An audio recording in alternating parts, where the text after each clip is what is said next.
छोटी समस्या से आप बड़ी समस्या से अपने आप सीख जाओगे कैसे लड़ना है। वो परिस्थितियाँ ऐसी होती है आपका जो परीक्षण करती हैं कि आप जो आगे के जो पद पर या जो आगे के स्तर पर आप जाओगे उसके लिए काबिल हो या नहीं हो। वो साथ साथ में जैसे 3 दिन वो मैं प्रोडक्ट बेचता, 4 दिन पढ़ाई करता। सप्ताह में 3 दिन प्रोडक्ट बेचते, गाड़ी खुद चलाते और सामान का वितरण करते। देख लो साथियों, हौसला देखिए कितना जज्बा था। मेरे इस हाथ में मैंने सोचा कि पेन बांध के इस हाथ से, उस समय आपकी पट्टी तो बांधी हुई थी? हाँ, ये जैसे ये घाव थे एकदम गीले थे। ट्रीटमेंट चल रहा था एकदम गीले, जैसे ये कम से कम हाथ इससे डबल फैला हुआ था, ऐसे सूजा हुआ था। तो क्यों, वो तो एकदम गीले थे। ये ऊपर चामड़ी जैसे ये होती है ना स्क्रीन वगैरह, ये आई हुई नहीं थी। नमस्कार साथियों, राइजअप क्लासेज के डिजिटल स्टूडियो में आपका फिर से स्वागत है। हम आज एक फिर कहानी आपके बीच में लेकर आए हैं। हमारे बीच में आज हाजिर हैं एक ऐसे शख्स जिन्होंने प्रकृति ने क्रूर कार्य से इनके हाथ दोनों छीन लिए, लेकिन हौसला और जिद नहीं छीन पाई। ऐसी ही जुनून से भरी हुई, जोश से भरी हुई एक शख्सियत हीर सिंह जी, जो नवचयनित RAS हैं। हीर सिंह जी, आपका हमारे स्टूडियो में स्वागत और अभिनंदन। सर बहुत बहुत धन्यवाद आपको, आपने मुझे मौका दिया कि मैं आपके इस चैनल के माध्यम से मेरी जो संघर्ष भरी कठिनाइयों की जो जीवन कहानी है वो बता सकूं। इसके लिए बहुत बहुत धन्यवाद सर आपका। जी हीर जी, मैं श्रोताओं को बताना चाहूँगा, हीर सिंह जी दोनों हाथों से विकलांग है, लेकिन एक ऐसी घटना घटी जिससे प्रकृति ने दोनों हाथ छीन लिए, लेकिन हौसला और जिद इतना तगड़ा था मन में। हमेशा उठते बैठते सोते एक ही ख्वाब था कि मुझे RAS बनना है, और वो हाल ही परिणाम में बन करके दिखाया। तो हीर सिंह जी, हम सब ये जानना चाहेंगे कि आपका बचपन कैसे बीता? सर बचपन में जैसे मैं एकदम सही था, कुछ मेरे मिस्टेक वगैरह कुछ ऐसी थी नहीं। तो एकदम ग्रामीण इलाकों से है और BPL परिवार से था, और पिताजी है तो वो भी दिव्यांग है। कुछ आर्थिक स्थिति भी हमारी अच्छी नहीं थी, तो वो घर का काम कृषि वगैरह वो, और गांव के जो घरों के पास में स्कूल थी सरकारी, उसमें भी इतनी खास पढ़ाई का कोई माहौल था नहीं। तो वहाँ पे हमने जैसे 11वीं तक तो पढ़े जैसे तैसे करके, और वहाँ से गांव से 11वीं करने के बाद में फिर ये विचार आ गया कि पढ़ूँ अभी, यहाँ जाके कुछ काम धंधा वगैरह कर लूँ, क्या करूँ। इस सिलसिले से मैं बाड़मेर आ गया था। जैसे वहाँ से बाड़मेर आया तो यहाँ पर 1-2 महीना काम किया। उसके बाद में जैसे स्कूलें खुली वापस, तो मैं हमारे जो समाज की है स्कूल है, उद्यान विद्या मंदिर है, तो उनसे संपर्क हुआ। उनमें कुछ काम करते करते मैं यहाँ पढ़ाई करने स्टार्ट कर दी थी। तो जैसे तैसे करके मैंने 12वीं की। 12वीं के बाद में जैसे मैंने हमारे गांव के पास में कुछ काम धंधा करना स्टार्ट किया था, तो चला रहे थे दुकान वगैरह, ई-मित्रा की खोली थी। तो वहाँ से मैंने गांव में वहीं चोटन हमारे नज़दीक जो कॉलेज थी, वहीं से मैंने BA कर लिया था। BA होने के बाद में मेरे साथ में ये घटना घटित हो गई थी। अच्छा, आपके पिताजी भी दिव्यांग है, और आप कितने भाई बहन हो? सर हम 8 भाई बहन हैं। अच्छा, आप सबसे बड़े या? नहीं, मेरे से बड़ा एक और भाई है। अच्छा, तो आपकी मतलब आपने स्कूलिंग एजुकेशन के दौरान भी आपने कमाई करनी शुरू कर दी थी? जी सर। मतलब परिवार की स्थिति को संभालने के लिए? हाँ सर, उस समय थे नहीं पैसे वगैरह, मेरे को भी स्कूल जाना, घर वाले वो भी परिस्थिति देखी नहीं जाती थी। जी। फिर तो स्टार्ट कर दिया था काम करना बीच बीच में। लेकिन आपने काम करना स्वीकार कर लिया, लेकिन पढ़ाई छोड़नी स्वीकार नहीं करी? जी सर। आप में एक जुनून था कि मुझे पढ़ना है? हाँ, मैंने सोचा कि अब शिक्षा के अलावा अपन क्या ही कर सकते। अब इसको जो आर्थिक स्थिति तंगी है इसको दूर करना है, तो शैक्षिक ज्ञान तो अपन को लेना जरूरी है। उसके आधार पर अपन आगे भी बढ़ सकते हैं। नहीं तो अपने बाप दादा वगैरह वो कर रहे थे, वो रेगुलर काम, उससे तो अपन इससे ऊपर नहीं उठ सकते। दिन दहाड़ी वो गुजारा चला सकते थे। जी जी जी। तो ये 12वीं के बाद में आपकी जो ये ऐसी घटना जी कैसे घटी जिससे आपके दोनों हाथ छीन लिए? सर मेरे जैसे घर के पास में पौधे लगाए हुए थे, उसको जैसे पानी पिला रहा था मैं, तो वहाँ कुछ शॉर्ट सर्किट होने से मोटर से करंट आ गया था मुझे। जैसे करंट आने के बाद में जैसे वो मैं वहाँ गिर गया था उस जाली के ऊपर, तो ये हो गई थी घटना वहाँ पर। तो आपका शरीर का कौन सा भाग टच हुआ उसमें, करंट के तार के या? जैसे ये कान है, ये इस साइड का पूरा एकदम ये डैमेज है। इसके अंदर जो एक लेयर हड्डी की है वो भी डैमेज हो गई थी। अच्छा अच्छा। जैसे यूं कान टच हो गया। हाँ। कान टच होने की वजह से करंट लग गया, तो फिर मैं वो हाथ उसके लगाया जाली को, तो दोनों हाथ भी टच हो गए। एक हाथ टच हुआ, दूसरा बचाने के लिए दूसरा भी उसके टच हो गया, तो दोनों उसके चिपक गए दोनों। अच्छा, तो उसके बाद में आपका ये करंट फैल गया? करंट फैल गया। फिर आपका ट्रीटमेंट के लिए कहाँ लेके गए? हम जोधपुर गए थे ट्रीटमेंट। अच्छा, तो कितने महीने लगभग ट्रीटमेंट चला? लगभग 12 महीने तक चला। वो दौर भी ऐसा था क्या कहे, जैसे मेरे फरवरी में करंट आया था, मार्च में लॉकडाउन लग गया था। अब लॉकडाउन में वो हॉस्पिटल वाले वहीं रख नहीं रहे, यहाँ से गाड़ी नहीं जो जाए वहाँ पर जाना 15-15 दिनों में, वहाँ से तो 2 महीनों में से एक बार भेज दिया, क्योंकि कोरोना की लहर एकदम पूरी स्तर ऊपरी स्तर तक फैल चुकी थी। तो वहाँ पर एकदम क्रिटिकल मामला हो गया था कि आप एक बार घर जाओ फिर 1 महीने बाद आना। फिर यहाँ से जाने के लिए गाड़ियाँ भी नहीं मिलती थी, वहाँ जाते थे डॉक्टर भी हाजिर नहीं होते थे। मतलब वो परेशानी बहुत हो गई थी हॉस्पिटल में, हॉस्पिटल घर हॉस्पिटल घर। 12 महीने वो लॉकडाउन के साथ साथ मेरा भी ये इलाज भी चला। मतलब बहुत विकट हालात हो गए थे। विकट हालात हो गए। उसके बाद में आपका ये ऑपरेशन में हाथ काट दिए? हाँ, उस पर से हाथ काट दिए। उसके बाद में आप वापस स्वस्थ होकर लौटे? हाँ जी सर, हाँ स्वस्थ में लौट गया था बाद में। फिर आपने क्या निर्णय लिया, पढ़ाई के बारे में या काम के बारे में? आपने क्या निर्णय, डिसीजन क्या लिया? निर्णय तो मैंने जैसे हॉस्पिटल में वही इलाज चल रहा था, मैं बेड पे सोता सोता वही सोचने का समय था, और कुछ था नहीं मेरे पास करने के। नहीं मैं तो फिर नहीं सकता, नहीं कोई हिल सकता था। तो वही सोचा कि अब तैयारी पढ़ाई करेंगे, आगे जारी रखेंगे। तो मैंने वहाँ जैसे 2 महीने हो गए थे ट्रीटमेंट चल रहा था। फिर मैंने मेरे साथी जो एकदम साथ में रहे, ढूंगरा राम सिया गए हमारे गांव के, तो उनको कॉल लगाया मैंने कि अब मैं क्या कर सकता हूँ, क्या करूँ अब। तो उन्होंने कहा अभी जो STC के एग्ज़ाम आ रहे हैं आगे, इसके ऑनलाइन फॉर्म हो रहे, एक बार तेरे फॉर्म भर लेता हूँ इसमें, तुझे जितना तक ठीक हो जाए आ जाएगा वापस, अपन एग्ज़ाम दे देंगे, फिर वो तैयारी कर लेना टीचर वाली हो जाएंगे, इसमें मेहनत करेंगे तो हो जाएगा सिलेक्शन इसमें। तो मैंने ठीक है तू फॉर्म भर ले। तो इन्होंने STC और PDBED दोनों के फॉर्म भर दिए। मेरे डॉक्यूमेंट वगैरह घर थे, वो लेके गया, वहाँ से भर दिए फॉर्म। जैसे मैं वहाँ से हॉस्पिटल से रिलीज़ हुआ था, लगभग 15-20 दिन पहले रिलीज़ हुआ था। तो वहाँ से आया था गांव आया तो एग्ज़ाम थे। तो एग्ज़ाम में मैं मिला ढूंगरा राम को। ढूंगरा राम ने जो मैं वहाँ बैठा जो हॉस्पिटल में सोता था, उसमें ऑनलाइन वीडियो देखता था, क्लास देखता था सोते सोते। कोचिंग क्लास ऑनलाइन देखता सोते सोते। अब सोता पढ़ा था बेड पे, तो ये मैं पढ़ लूँ, पढ़े क्या करूँगा। यहाँ आया तो 20 दिन इन्होंने मेरी जो रीजनिंग वगैरह वो सही करने में थोड़ी हेल्प की। उसके बाद में जैसे हम एग्ज़ाम के लिए, जैसे अब मेरे को लगा कि 2 दिन बाद में एग्ज़ाम है, तो हम गए एग्ज़ाम सेंटर।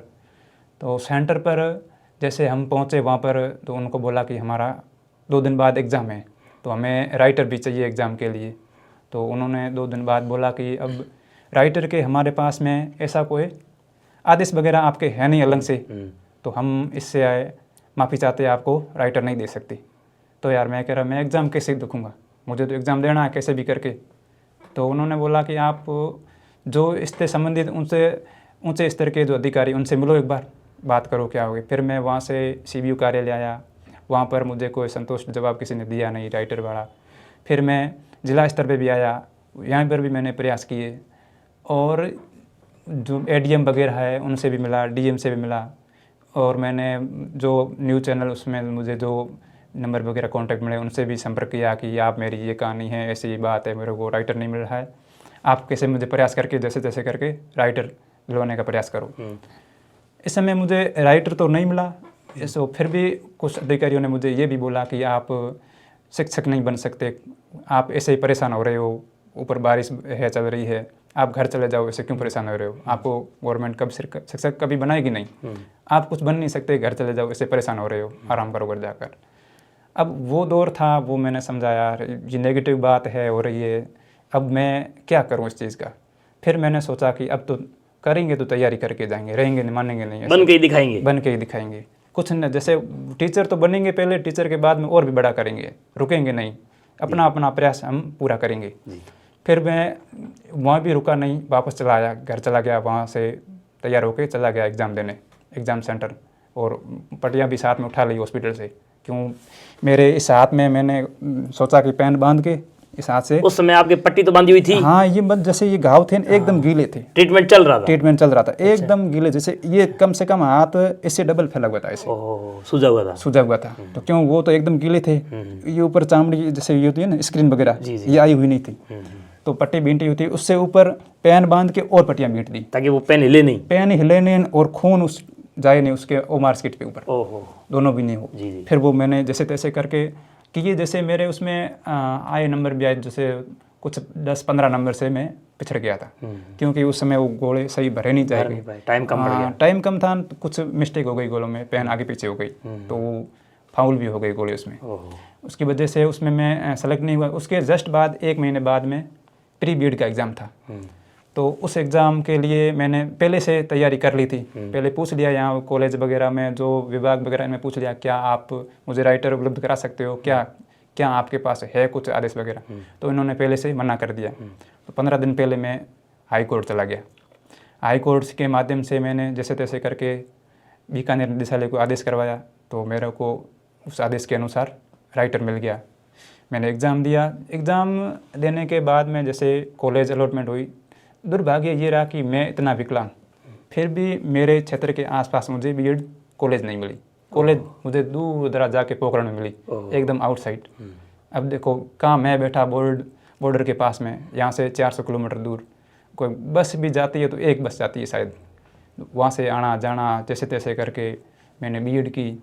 और बीएड करने के बाद में जैसे मैंने तैयारी तो स्टार्ट कर दी थी, पढ़ रहा था बीएड के साथ साथ में। तो फिर मैंने सोचा अब तैयारी तो ये कर रहा हूँ, और इतने जो अधिकारियों से मैं बार बार मिला, गया आया, जहाँ कलेक्टर के पास जाना, एसडीएम के पास में जाना, जो भी शिक्षा से संबंधित अधिकारी, तो मैंने ये सोच लिया कि अधिकारी इतने परेशान कर रहे हैं कि मैं भी अधिकारी बन जाऊंगा, अधिकारी बनूंगा। अधिकारी बनूंगा। वहां से ठानी वहाँ पहले तो शिक्षा अधिकारियों ने कहा कि शिक्षक नहीं बन सकते, शिक्षक नहीं बन सकते, उसको आपने चैलेंज के रूप में लिया, एक बार शिक्षक बनूंगा शिक्षक। और अधिकारियों ने ज्यादा चक्कर कटवाए तो एक अधिकारी बन के दिखाऊंगा, अधिकारी बन के दिखाऊंगा। क्या बात है, ये इतना अपने जो दिखा रहे हैं ना, वो मैं भी दिखाऊंगा इनको, अधिकारी मैं भी बन सकता हूँ, ऐसा कुछ नहीं है।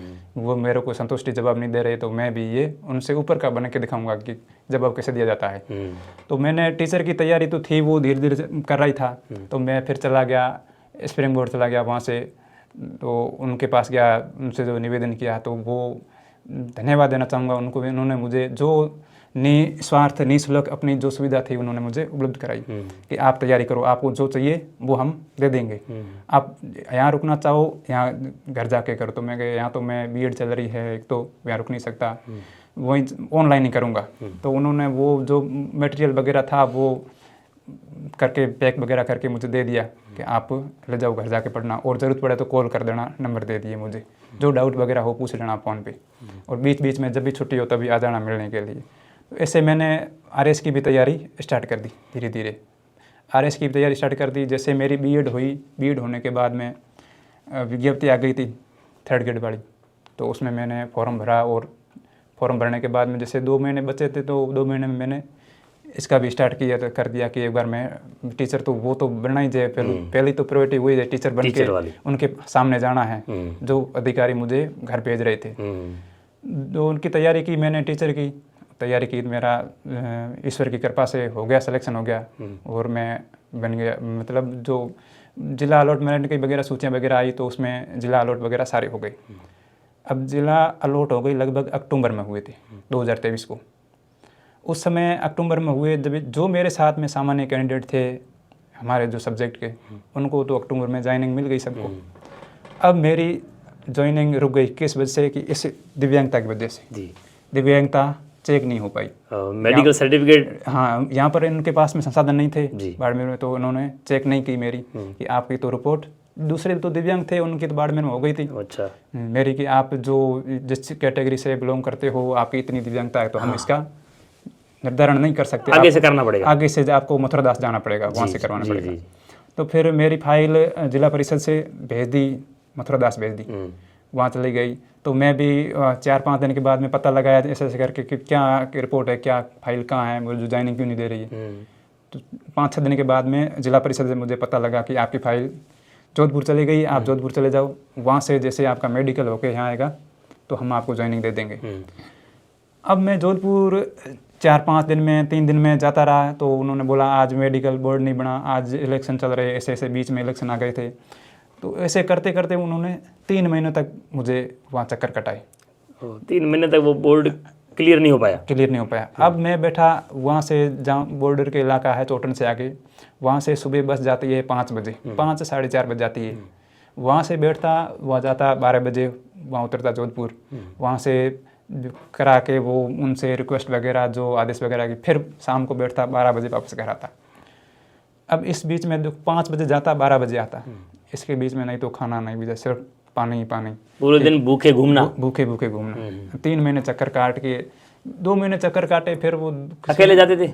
हाँ अकेले जाता, साथ में किसको लेके सही जाऊँ, बात। और मेरा भी किराया, वो साथ वाले का किराया कहाँ से लाऊंगा? जी जी जी जी, सही बात। इतनी दूरी से किराया, वो आने जाने का 1000 रुपये मेरे ही लग जाते थे, दूसरे के तो अफोर्ड नहीं कर सकता था मैं। इतने पैसे होता तो मैं खाना भी पे करके ले लेता, जी जी, सही बात। वो भी नहीं था। फिर जैसे जैसे करके मैंने 1-2 महीने काटे तो दूसरे लोग भी कहने लगे कि अब तुम ऐसे ही चक्कर काट रहा है, कि होना कुछ नहीं है, कुछ नहीं होना के, ये ऐसा ही है सिस्टम, ऐसा ही है। अभी आगे आगे तक हमने किसी देखे नहीं कि ऐसे आप जैसे दिव्यांग हैं उनको जॉब दी है, अब जॉब कर रहे हैं। तो मैंने कहा ऐसे नहीं, तो मैंने तैयारी भी की है, मेहनत भी की है, अब इस चीज़ के लिए मैं इसे छोड़ूंगा तो नहीं, इसको मतलब एग्जाम में बिठाया, इसका मतलब मैं एलिजिबल हूँ, एलिजिबल हूँ, सही है, छोड़ूंगा तो नहीं, कोर्ट भी जाऊंगा वापस, पर लगूंगा तो जरूर इसमें। जैसे जैसे 3 महीनों में उनको डॉक्टरों को रिक्वेस्ट की, फिर बोर्ड बन के मेरी दिव्यांगता चेक हुई, उसके बाद रिपोर्ट आई बाड़मेर। अब रिपोर्ट बाड़मेर आई, फिर मैं 4-5 बार चक्कर काटे, बाड़मेर आया, यहाँ पूछा भाई रिपोर्ट आई, तो हाँ रिपोर्ट आपकी आ गई। जैसे उन्होंने बना के फाइल वगैरह भेजने की कोशिश की, फिर उन्होंने देखा एक कोई चालान था, उसके आधार पर ये डिसीजन नहीं ले पाए कि क्या करना है क्या नहीं करना है। इस डिसीजन को लेकर फाइल भेज दी बीकानेर निदेशालय। अब क्या आपकी फाइल बीकानेर निदेशालय चली गई, आप पता करो वहाँ जाकर, जैसे वहाँ से आपकी आ गई हम आपको ज्वाइनिंग दे देंगे। यार मैं कह रहे आप ऐसे कैसे कर रहे हो, पहले तो कह रहे आप जोधपुर चली गई, जोधपुर से जैसे आएगी तो हम आपको ज्वाइनिंग दे देंगे। अब 3 महीने मैंने जोधपुर के चक्कर काट दिए, अब आप बीकानेर भेजेंगे, वहाँ से जैसे आएगी तो हम ज्वाइनिंग दे देंगे। फिर मैंने यहाँ से इस तरह से प्रयास किए कि कैसे जैसे करके वो संपर्क हो तो फाइल भिजवाए कैसे। फिर मेरे को ऐसा लगा नहीं कि इस संपर्क से फाइल आएगी वापस। फिर मैं चला गया बीकानेर, वही चक्कर बीकानेर के काटने स्टार्ट कर दिए, उनके सामने धरना देना स्टार्ट कर दिया, फाइल भेजो आप कैसे करके वापस, जो डिसीजन है वो लेके भेजो, रोको मत। फिर मैं आप डिसीजन नहीं लो तो फिर मैं कोर्ट का हवाला लूँगा, मैं अब परेशान हो रहा हूँ। 3 महीने वहाँ से चक्कर काट रहा हूँ, वैसे मेरा परेशानी भूख मर के जैसे हाल तो ख़राब तो हो गए, अब यहीं भी आप कटा रहे हो चक्कर, तो 3 महीने तो वहीं लग गए। फिर संभोगवंश जैसे मैं वहाँ पहुँचा तो वहाँ पर शिक्षा मंत्री पहुँच गई जी, शिक्षा मंत्री पहुँच गई, तो मैं वहाँ उनके बीच में आ गया। मेरे को ज्वाइनिंग क्यों नहीं दे रही, मैं 3-6 महीने हो गया, मेरे दूसरे लोग थे उनको अक्टूबर में ज्वाइनिंग हुई है, ये मेरे को इतने दिन से लटका के रखे, दे नहीं रहे, या तो ज्वाइनिंग दे दो या तो सीधा ही मना कर दो। फिर उन शिक्षा मंत्री ने कहा कि ऐसा बेटा कुछ नहीं है, हम दे देंगे तेरे को ज्वाइनिंग, हाथों हाथ दे देंगे। तो उन्होंने हाथों हाथ अधिकारियों को बुलाया कि इनका जो निस्तारण है हाथों हाथ करके इसको ज्वाइनिंग दो, जो भी है डिसीजन जल्दी लो। तो उन्होंने वो मंत्री जी अब आए, संभोगवंश से मेरा वो काम हो गया, तो उन्होंने फाइल भेज दी। अभी 15 मार्च के आसपास मेरी ज्वाइनिंग हुई स्कूल में। अब 6 महीने के मैं यहाँ से वहाँ चक्कर काट के पूरा एकदम संघर्ष करके टूट चुका था। और अब दूसरी कहानी शुरू साथ में चल रही थी, वो थी RS मेंस का एग्ज़ाम। अब जून में एग्ज़ाम था मेंस का, जून में एग्ज़ाम होना था, प्री वगैरह पहले हो गया था, रिजल्ट भी आ गया था। इससे पहले 1 मिनट मैं रोकूंगा, जैसे आपने बीएड की, तो बीएड के लिए शुरू से आर्थिक स्थिति तो काफ़ी कमज़ोर थी, परिवार भी बड़ा था, तो आपने बीएड का खर्चा निकालने के लिए, अपनी पुस्तकें खरीदने के लिए, उसके लिए आपने आजीविका कैसे कमाई?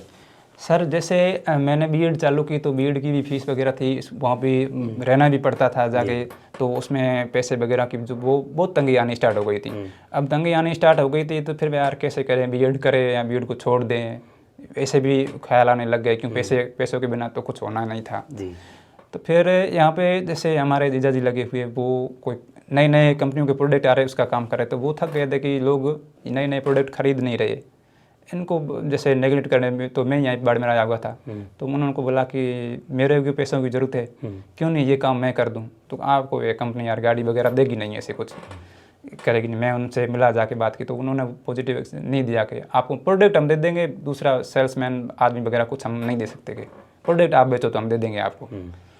तो फिर यार मैंने प्रोडक्ट कैसे बेचूंगा मैं, मेरे पास कुछ नहीं। जैसे तैसे करके मैंने एक गाड़ी कबाड़ी, अब ड्राइवर रखता तो उसको सैलरी देनी पड़ती, इतना पेमेंट नहीं था, इतना पेमेंट नहीं पैसे पास में था। फिर मैंने सोचा कि ड्राइवर की क्या जरूरत, सेल्समैन की कुछ जरूरत नहीं, खुद चलाएंगे। हाँ खुद चलाएंगे, प्रोडक्ट डालता गाड़ी में ले जाता, गांव में दुकानों वगैरह। गाड़ी आप खुद ड्राइव करते थे? खुद मैं ड्राइव करता था, गाड़ी चला के जाता खुद, वो हिसाब वगैरह सब मैं खुद रखता, पूरा खुद रखता। आज के बीच में से लिख लेते थे? हाँ ऐसे लिख लेता था। वैसे मैं याद करके मोबाइल वगैरह में वो जो एंट्री वगैरह वो कर लेता था, लिखने की जरूरत थी नहीं, पर लिखना था तो मैं दोनों हाथ ऐसे करके पेन पकड़ के लिख लेते पेन थे? पकड़ के अभी लिख लेता हूँ, उस समय भी लिख लेता हूँ। अच्छा, हाँ, तो वो राइटिंग मैंने वापस रिकवर कर ली थी जो पहले थी वो। यूँ? अच्छा, वो साथ साथ में जैसे 3 दिन वो मैं प्रोडक्ट बेचता, 4 दिन पढ़ाई करता। पढ़ाई करते। था। सप्ताह में 3 दिन प्रोडक्ट बेचते, गाड़ी खुद चलाते और सामान का वितरण करते। देख लो साथियों, हौसला देखिए कितना जज्बा था। जैसे वो उसमें मेरी जो ज़रूरत थी वो उतनी पूरी होने लग गई थी। अब फिर मैं कॉलेज वापस गया तो फिर बीच में आता छुट्टियों में तो हाथों हाथ जल्दी जल्दी रिकवर करके वो प्रोडक्ट बेच देता था। वो मुझे पैसे इतने मिल जाते थे कि मैं थोड़ा सा खर्चा भी निकाल सकूं। अब जैसे तैसे करके मेरी उस आमदनी से भी मैंने पढ़ाई भी की और खुद का खर्चा भी चलाया इसमें साथ। गजब का। उसके बाद में आरएस वाली कहानी कैसे? जैसे अब मैंने सुना है आपको, जैसे इस संघर्ष भरी कहानी से मैंने तो टीचर की ज्वाइनिंग जैसे जैसे करके ले ली। अब ज्वाइनिंग ली जब भी मार्च 2024, समय तो एकदम बीत गया था। अब 6 महीने एकदम ऐसे निकल गए जिसमें मेरी कोई पढ़ाई हुई नहीं, पूरी पढ़ाई छूट गई जी। एकदम। क्यों, वो भी टेंशन रह रही थी कि ये 3rd ग्रेड वाली ज्वाइनिंग नहीं दे देंगे, वो आरएस वाली कैसे देंगे मुझे? तैयारी करने का मतलब उचित ही कह रहा, इसको रिस्पॉन्स तो सकारात्मक मिले तभी तो मैं इस आगे बड़ी तैयारी करूं।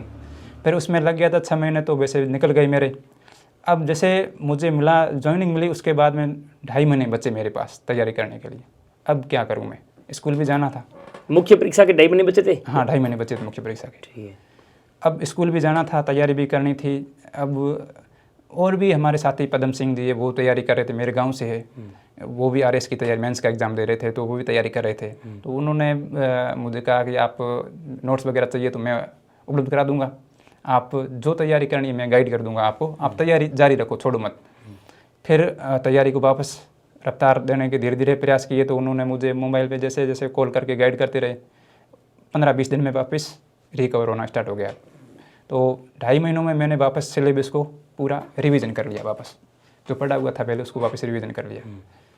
तो उस रिवीजन के बेस पे ईश्वर की कृपा से मेरा हो गया, मेंस क्लियर हो गया, और मैंने इंटरव्यू वगैरह देकर अभी मेरा ईश्वर की कृपा से हो गया, सेलेक्ट हुआ मैं। तो उसमें आपने फिर एग्ज़ाम में राइटर रखा होगा? जी, एग्ज़ाम में राइटर रखा। तो इस दरमियान यदि कभी आपका यदि हौसला गिरने को हुआ, ऐसा मन में नहीं आया कि यार एक कमाई भी करनी पड़ रही है, पढ़ाई भी करनी पड़ रही है, तो पढ़ाई छोड़ दूं, या ऐसा कभी हौसला गिरा नहीं? अब हौसला देखो गिरता तो मैं सिर्फ काम भी करके लंबे समय तक सर्वाइव नहीं कर सकता था। वही रिकवर कैसे किया मतलब? रिकवर में जैसे एक सिर्फ काम करके जैसे करके अपन साधारण काम में तो लंबे समय तक सर्वाइव नहीं कर सकते थे। मैंने सोचा कि काम से ज़्यादा तो शिक्षा ज़रूरी है। शिक्षा से जैसे ऊंची स्तर जो उपलब्धि है वो अपन हासिल कर सकते हैं। तो अपन के जो प्रयास है, अपन जो पूरे प्रयास करेंगे, इसके लिए रुकेंगे नहीं। बार बार शाम के समय भी सोचने में लगता था यार इतनी कठिनाई है, फिर कैसे तैयारी, फिर नहीं छोड़ सकते, तैयारी तो करेंगे, छोड़ेंगे तो नहीं। जैसे तैसे करके अपन हासिल करेंगे, उपलब्धि हासिल करेंगे। जो अपना लक्ष्य है उसको पा के रुकेंगे, इसे रुकने में कुछ है नहीं। प्रयास अपने स्तर के अपन छोड़ेंगे नहीं, कर लेंगे, फिर वो सरकार के ऊपर है, अब देगी नहीं देगी वो बाद में देखेंगे। अपन प्रयास करेंगे तो वो भी अपने सामने झुकने को तैयार हो जाएंगे, ऐसा कुछ नहीं है। मेहनत के सामने सब झुकेंगे। हाँ। मेहनत जो है वो कड़ी मेहनत जो है वो सफलता दिलाती है। उसके बाद में इंटरव्यू आपका कितने मिनट चला? तकरीबन 35 मिनट चला था। कोई ऐसा विशेष क्या क्या सवाल पूछे? जिले संबंध में, क्या कुछ सामान्य ज्ञान में, कोई सब्जेक्ट के बारे में क्या पूछा? फिर इन्होंने जैसे यहाँ से बीकानेर से, जैसलमेर से, यहाँ से जो धोरे जो इलाके हैं वो मुझे पहले पूछा आप ग्रामीण इलाके से हो तो ठीक है, वो ग्रामीण की जो क्या उपलब्धियाँ, जैसे यहाँ घोड़ावण पक्षी है तो उससे आपको क्या फ़ायदा है, उन्होंने सीधा पूछा। मैंने कहा घोड़ावण है तो पर्यावरण डाइवर्सिटी है, तो ना डाइवर्सिटी नहीं, आप ऐसे बताओगे आपको क्या फ़ायदा हो रहा है। सरकार आपके लिए उनको पैसे ऊपर खर्च कर रही है, ऐसे ही कर रही है कि कुछ उससे फ़ायदा होगा आपको। तो हमको फ़ायदा भी होता है किसानों को, जैसे वो एक ऐसा कुछ होता है यार, मेरे को भी ख्याल नहीं आ रहा, कोई जीव होता है जो उसको वो घोड़ावण खाता है उसको। तो उसकी वजह से वो फसल नष्ट होती है उस जीव से। तो उस फसल में फ़ायदा होता है किसान को। तो वो जैसे जीवाणु घोड़ावण घट जाएंगे तो वो जीवाणु बढ़ जाएंगे, वो बढ़ जाएंगे। उसको मतलब बैलेंस रखने के लिए ज़रूरी है वो घोड़ावण पर। ये और जैसे मेंबर थे एक, उन्होंने तो अरावली से शुरू कर दी थी, पालनपुर से जो पूछते दिल्ली पहुंच गए थे। अब दिल्ली को क्या फ़ायदा इससे। अच्छा। हाँ, वहाँ तक पहुँच गए थे। और एक उन्होंने जो दिव्यांगता से संबंधित योजना वगैरह है वो भी पूछे थे। और जैसे एक तो यह तक पूछ लिया था कि आप स्कूल में अभी योजना चल रही है वो कितनी फ़ायदेमंद है या कितनी नहीं है। तो वो अगर मिड डे मील चल रही है तो मिड डे मील में क्या आपको क्या लगता है ये दूध वगैरह उपलब्ध करा रहे हैं, ये सही यूज हो रहा है नहीं हो रहा। तो उसमें मैंने कहा सर दूध जैसे उपलब्ध तो करा रहे हैं पाउडर के रूप में अभी उपलब्ध करा रहे हैं, तो पाउडर बच्चे इतने पीते नहीं हैं। ग्रामीण क्षेत्र के पीते, ग्रामीण में बहुत कम पीते, ज़्यादातर पीते नहीं हैं, तो पाउडर थोड़ा वेस्ट भी हो रहा है। और आप पाउडर जैसे अभी मेरे हिसाब से 421 रुपये की रेट में ख़रीद रहे हैं, तो इतने रेट में आप ख़रीद रहे हो, जैसे मैं मेरी स्कूल का मानूँ तो 1.5 किलो के आसपास पाउडर, 1.5-2 किलो पाउडर जाता है, तो 800 रुपये का जाता है। अपन वो पैसे 800 रुपये उठा के जो अपने स्कूल के पास में जो किसान है वो उसकी गाय वगैरह है उसको देंगे, एक तो गांव में आजीविका बढ़ जाएगी और अपनों को स्वास्थ्य एकदम शुद्ध दूध भी मिल जाएगा और बच्चे वो पी लेंगे, दोनों काम हो जाएंगे। ये सुझाव दिया आपने। ये सुझाव। अच्छा, तो फिर जब आपका परिणाम आया, जिस दिन आरएस का परिणाम आया, उस समय सबसे पहले आपको सूचना किसने दी कि परिणाम आ गया? सर परिवहन जैसे वो हमारे साथ में मैं कह रहा हूँ पद्म सिंह जी थे, उन्होंने कॉल कर दिया कि आपका परिणाम आ गया है, चयन हो गया। चयन हो गया। उस समय आप क्या कर रहे थे जब आपको सूचना मिली? आज में क्या कर रहे थे उस समय आप? सूचना मिली उस समय हमारे अभी विधानसभा लोकसभा वाले ये चल रहे थे, गेम चल रहे थे बिरातरा में चल रहे थे, सांसद खेलकूद प्रतियोगिता। सांसद खेल प्रतियोगिता, उस समय हम बिरातरा में ही थे। अच्छा, फिर उस रिजल्ट आने के बाद में घर परिवार का क्या माहौल और क्या माता पिता को और परिवारजनों को कितनी खुशी हुई होगी?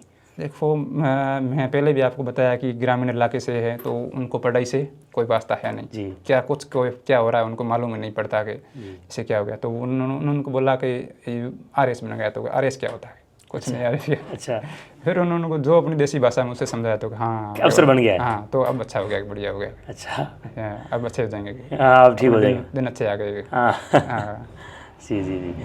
तो उसके बाद में तो हीर सिंह जी हमें ये बताइएगा कि ग्रामीण पृष्ठभूमि के कई सारे विद्यार्थी जो हैं आर्थिक स्थिति के कारण अपने खुद को कमज़ोर महसूस करते हैं या टूट जाते हैं, तो उन्हें आप क्या संदेश देना चाहेंगे?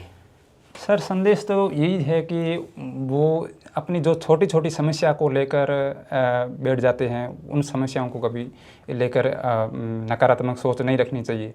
वो समस्या कुछ नहीं होती, एक छोटी सी एक जो अपना छोटा कांटा पैर में चुभता है उसकी तरह है, वो एकदम से आप उससे पार हो जाओगे तो बड़ी बड़ी समस्याओं से लड़ना अपने आप सीख जाओगे।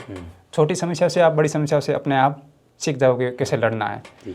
वो परिस्थितियाँ ऐसी होती है आपका जो परीक्षण करती हैं कि आप जो आगे के जो पद पर या जो आगे के स्तर पर आप जाओगे उसके लिए काबिल हो या नहीं हो, वो समस्या इसलिए अपन को बाधा देती है।